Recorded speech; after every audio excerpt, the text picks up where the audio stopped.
जय भीम, नमो बुद्धाय। जैसा कि थंबनेल में आपने देख लिया होगा कि आज की वीडियो एआई ग्रोक पर आधारित है। तो चलिए शुरू करते हैं आज की वीडियो। आज हमारा सबसे पहला सवाल था कि बाबा साहब सामाजिक कार्यों में सक्रिय थे पर अपना परिवार क्यों नहीं संभाले। जैसे ही हमने इसे सवाल किया तुरंत ही जवाब आ गया कि बाबा साहेब डॉक्टर भीमराव अंबेडकर सामाजिक सुधार और समानता के लिए अत्यंत समर्पित थे और उनका जीवन मुख्य रूप से समाज के वंचित और उत्पीड़ित वर्गों, विशेष रूप से दलित समुदायों के उत्थान के लिए समर्पित था। उनके द्वारा किए गए सामाजिक कार्यों का दायरा इतना विशाल और जटिल था कि यह उनके व्यक्तिगत जीवन, जिसमें परिवार की जिम्मेदारियां भी शामिल हैं, उस पर प्रभाव डालता था।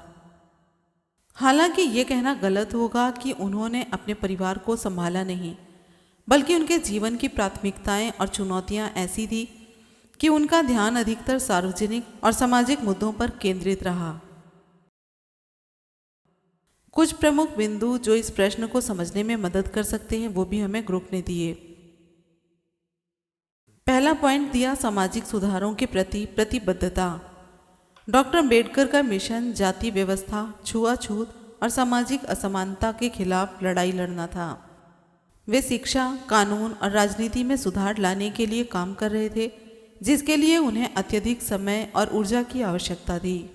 उनका मानना था कि यदि वे समाज की व्यापक समस्याओं को हल नहीं करेंगे तो व्यक्तिगत या पारिवारिक जीवन की स्थिरता का कोई मतलब नहीं होगा। ग्रोक ने दूसरा पॉइंट दिया निजी जीवन की चुनौतियाँ। डॉक्टर अम्बेडकर का व्यक्तिगत जीवन भी कई कठिनाइयों से भरा हुआ था। उनकी पहली पत्नी रमाबाई की मृत्यु हो गई और उनके बच्चों में से कुछ की भी जल्दी मृत्यु हो गई। इन व्यक्तिगत ट्रेजिडीज के बावजूद उन्होंने अपने मिशन को नहीं छोड़ा।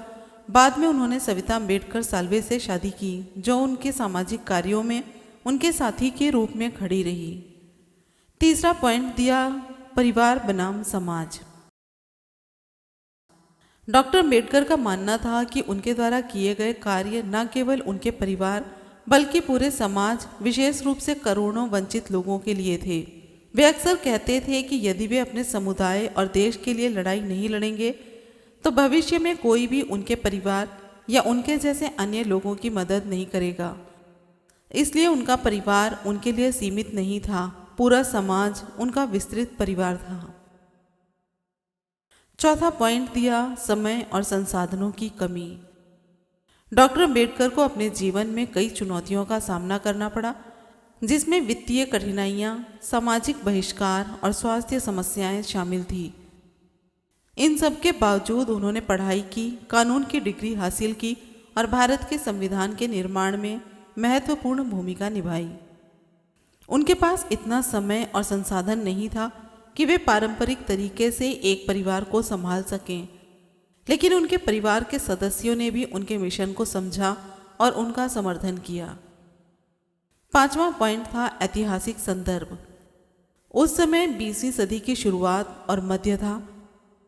उस समय भारत में सामाजिक सुधारक और नेता अक्सर अपने व्यक्तिगत जीवन को बलिदान कर देते थे क्योंकि वे बड़े पैमाने पर बदलाव लाने की कोशिश कर रहे थे।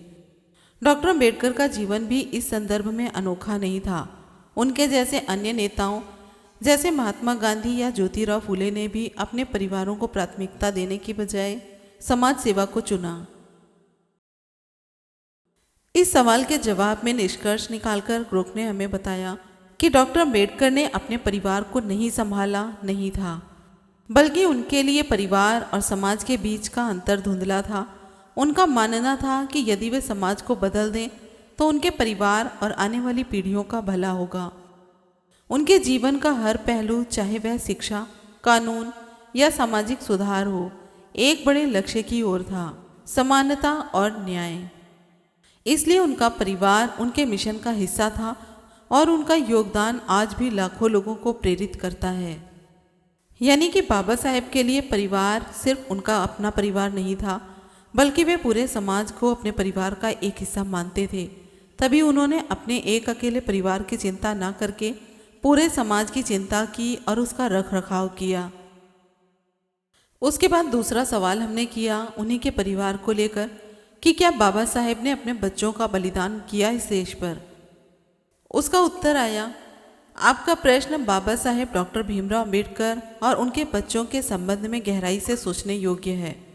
यह कहना कि डॉक्टर अंबेडकर ने अपने बच्चों का बलिदान किया शायद सही शब्द नहीं होगा, लेकिन ये सच है कि उनके जीवन की प्राथमिकताएं और चुनौतियां उनके परिवार, विशेष रूप से उनके बच्चों पर प्रभाव डाल सकती थी। आइए इस विषय को विस्तार से समझें। पहले नंबर पर डॉक्टर अंबेडकर के बच्चों के बारे में। डॉक्टर अंबेडकर और उनकी पहली पत्नी रमाबाई के 4 बच्चे थे। एक बेटा यशवंत और 3 बेटियां इंदुबाई, गंगूबाई और रमाबाई। इनमें से केवल यशवंत ही वयस्कता तक जीवित रहा, जबकि अन्य बच्चों की बचपन में ही मृत्यु हो गई। यह उस समय के स्वास्थ्य और सामाजिक परिस्थितियों का परिणाम था, न कि किसी जानबूझकर बलिदान का। डॉक्टर अंबेडकर स्वयं एक गरीब परिवार से आए थे और उनके पास संसाधनों की कमी थी, जो उस समय कई परिवारों के लिए आम थी। यशवंत, जो उनका एकमात्र जीवित संतान था, उसको डॉक्टर अंबेडकर ने शिक्षा और बेहतर जीवन प्रदान करने की पूरी कोशिश की। यशवंत ने बाद में राजनीति में प्रवेश किया और अपने पिता के मिशन को आगे बढ़ाने की कोशिश की। हालांकि वह उतनी प्रसिद्धि नहीं पा सके जितनी कि उनके पिता ने पाई थी। दूसरे नंबर पर बलिदान का अर्थ। अगर आप बलिदान शब्द का उपयोग इस संदर्भ में कर रहे हैं कि क्या डॉक्टर अंबेडकर ने अपने बच्चों के लिए समय, ध्यान या संसाधनों को कम कर दिया था ताकि वे देश या समाज के लिए काम कर सकें, तो हाँ, एक हद तक ये सच है। लेकिन यह बलिदान जानबूझकर या नकारात्मक रूप से नहीं था, बल्कि यह उनकी परिस्थितियों और उनके व्यापक लक्ष्यों का परिणाम था। समाज के प्रति प्रतिबद्धता। डॉक्टर अंबेडकर का मानना था कि यदि वे समाज की गहरी समस्याओं जैसे जाति भेदभाव और असमानता को हल नहीं करेंगे, तो न केवल उनके बच्चे बल्कि पूरे समुदाय के बच्चे पीढ़ी दर पीढ़ी पीड़ित रहेंगे। इसलिए उनका ध्यान व्यक्तिगत परिवार से ज़्यादा व्यापक राष्ट्रीय परिवार पर था।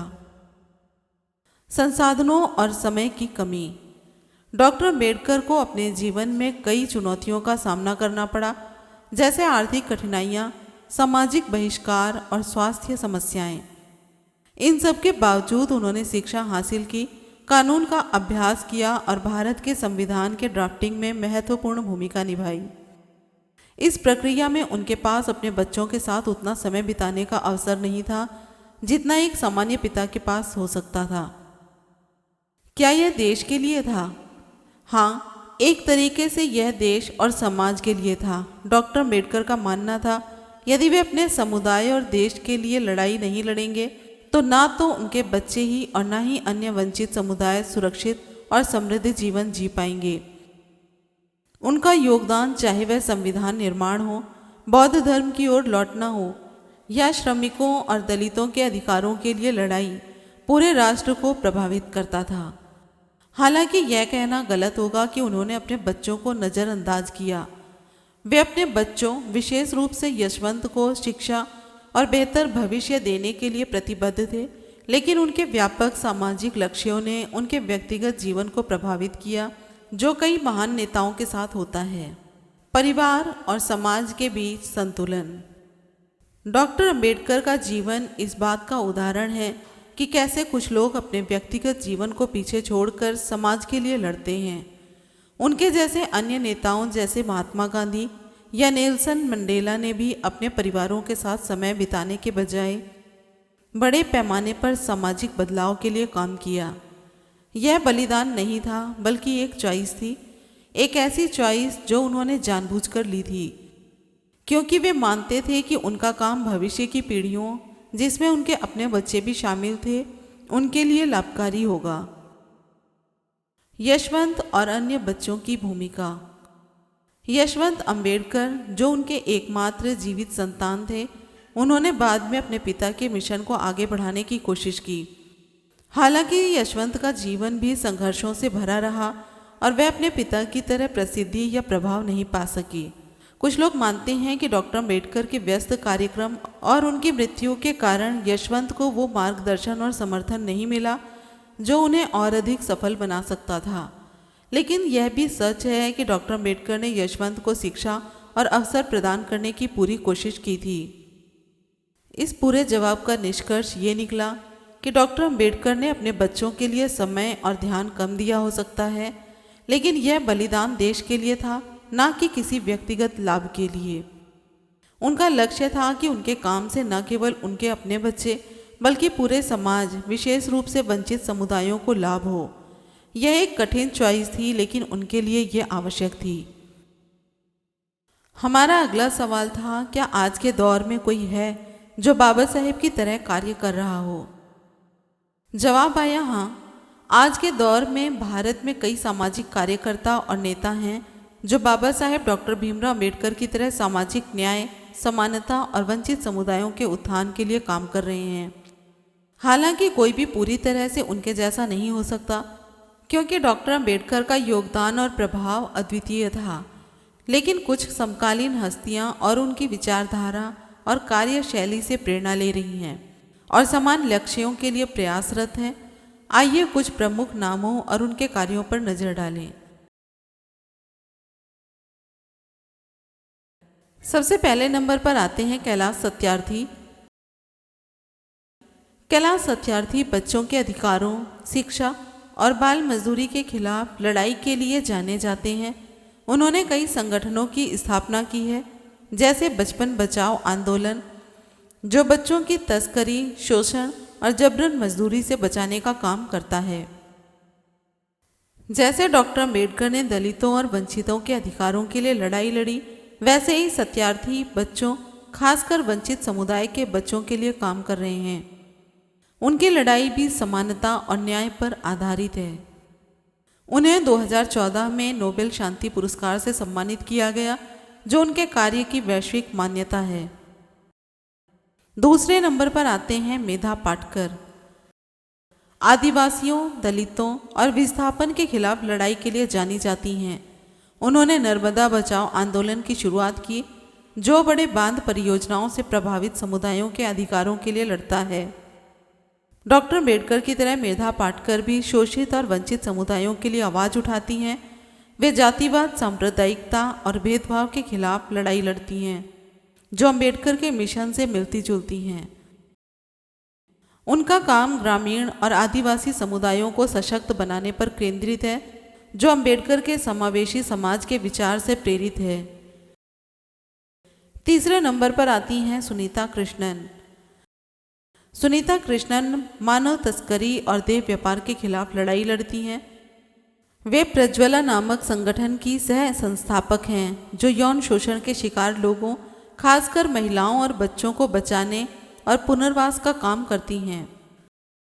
जैसे डॉक्टर अम्बेडकर ने समाज के सबसे कमज़ोर वर्गों के लिए काम किया, वैसे ही सुनीता भी उन लोगों के लिए लड़ती हैं जो समाज के सबसे बड़े हाशिए पर हैं।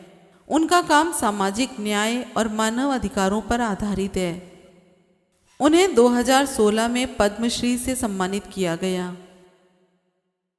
चौथे नंबर पर हैं लेनिन रघुवंशी।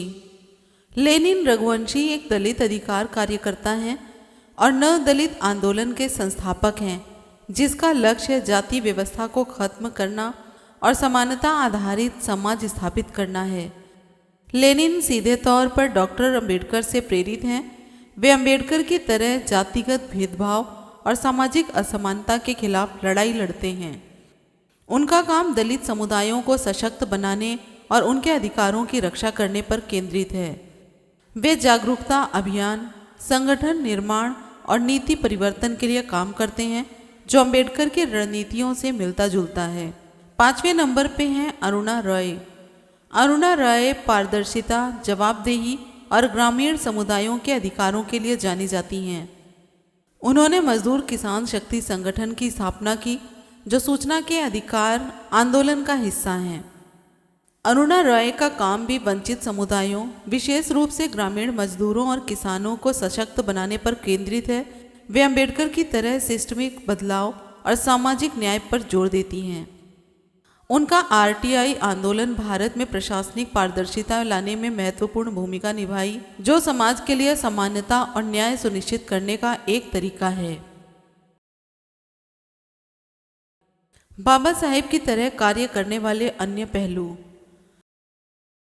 शिक्षा और जागरूकता। डॉक्टर अंबेडकर ने शिक्षा को सामाजिक बदलाव का सबसे बड़ा हथियार माना था। आज के कई कार्यकर्ता जैसे कि लिसी प्रिया कगुंजम जलवायु परिवर्तन के खिलाफ लड़ने वाली युवा कार्यकर्ता और अन्य शिक्षा जागरूकता के माध्यम से समाज में बदलाव लाने की कोशिश कर रहे हैं। संगठन और आंदोलन। अंबेडकर ने बहिष्कृत हिंदकारनी सभा जैसे संगठन बनाए थे। आज के कार्यकर्ता भी समुदाय आधारित संगठनों और आंदोलनों के माध्यम से काम कर रहे हैं, जैसे नर्मदा बचाओ आंदोलन या बाल विवाह विरोधी अभियान। न्याय और समानता। अंबेडकर की तरह ये सभी कार्यकर्ता समानता, मानव अधिकारों और सामाजिक न्याय के लिए लड़ रहे हैं, भले ही उनके फोकस क्षेत्र अलग अलग हों। अंतर और समानताएं। पहले ग्रोक ने अंतर के बारे में बताया है। डॉक्टर अंबेडकर का समय और संदर्भ अलग था। वे एक कानूनी विशेषज्ञ, अर्थशास्त्री और राजनीतिज्ञ थे जिन्होंने संविधान निर्माण में सीधे योगदान दिया। आज के कार्यकर्ता मुख्यतः गैर सरकारी संगठनों, आंदोलनों या नीति परिवर्तन के माध्यम से काम कर रहे हैं। समानता ये है कि सभी का लक्ष्य समान है, वंचित समुदायों को सशक्त बनाना, सामाजिक भेदभाव को खत्म करना और समानता लाना। वे सभी अंबेडकर की तरह साहस, दृढ़ संकल्प और समाज के लिए बलिदान की भावना से प्रेरित हैं। इस पूरे जवाब का निष्कर्ष ये निकला, हालांकि कोई भी आज बाबा साहेब की तरह व्यापक प्रभाव नहीं डाल पाया है, लेकिन ऊपर बताए गए कार्यकर्ता और अन्य उनकी विरासत को आगे बढ़ा रहे हैं। वे समाज के हाशिए पर खड़े लोगों के लिए आवाज़ उठा रहे हैं, शिक्षा और जागरूकता फैला रहे हैं और सिस्टमिक बदलाव के लिए लड़ रहे हैं। अगर आप और गहराई से किसी विशेष व्यक्ति या संगठन के बारे में जानना चाहते हैं तो मुझे बताएं, मैं उस पर विस्तार से जानकारी दे सकता हूँ। हमारे तीनों सवालों के जवाब ग्रोक ने इस प्रकार दिए। अगर आप भी किसी सवाल से परेशान हैं तो ग्रोक के माध्यम से आप उसका जवाब सीधा और सटीक पा सकते हैं। उम्मीद करते हैं आपको ये वीडियो पसंद आई होगी। वीडियो पसंद आई हो तो लाइक, कमेंट, शेयर करें, चैनल को सब्सक्राइब करें। वीडियो को ज़्यादा से ज़्यादा शेयर करें जिससे कि ये जानकारी आगे तक जा सके। फिर मिलते हैं अगले वीडियो में। जय भीम, नमो बुद्धाय, जय संविधान।